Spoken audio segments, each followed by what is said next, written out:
Well, to be honest, I'm still a bit nervous going out in the dark. I'll be honest about that.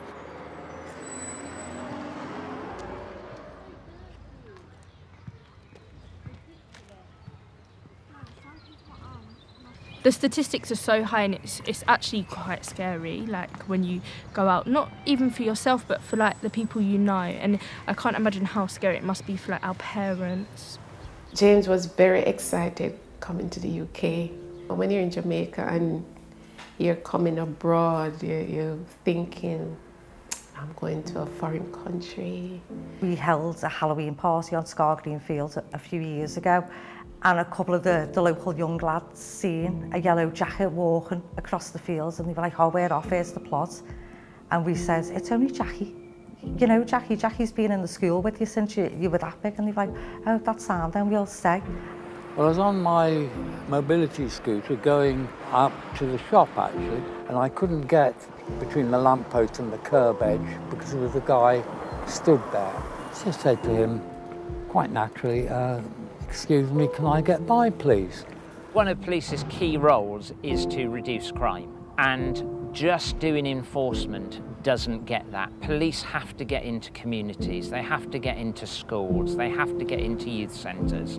After moving here, I began to be aware of stabbings that were happening, and it seemed so normalized. And I was worried for my sons. As a youth worker years ago, there was a lot more of you. So having enough youth workers to go around is really, really hard. All of a sudden, without saying a word, he swung a punch at me, boom, about here, and continued. He hit me in actual fact about a dozen times. I just wondered what was happening. The boy that James saved had an altercation with a boy, and the boy showed him a knife. The boy then went over to him and took it off him. And then he sent a message to his friend and said, this boy has taken my shank and this is going to be a wrap, which means they're going to go look for him to kill him. A few years ago, we had a really active working partnership. The police, the councillors, the local housing associations and stuff like that. But over the last, I'd say the last 3 years, to me, it's like after a war. Everything's been cut, everything's gone. You know, this was a hub for policing in this part of the county. I worked here on a major incident room. Traffic officers, intelligence officers, CID officers all worked out at this station.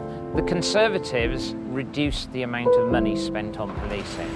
This led to police stations like this closing down.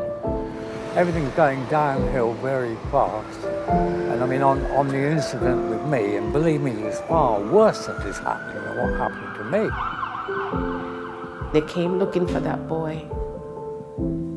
They attacked him. And that was when James saw what was happening. The community saw what was happening. James intervened.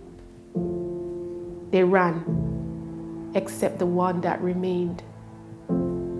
James was then trying to get the knife from him, but he switched the arm and put the knife in the other hand and stabbed James in the heart. Where is the safety mechanism in place for these young people? Where is a source for them to speak to someone to prevent them from committing such acts?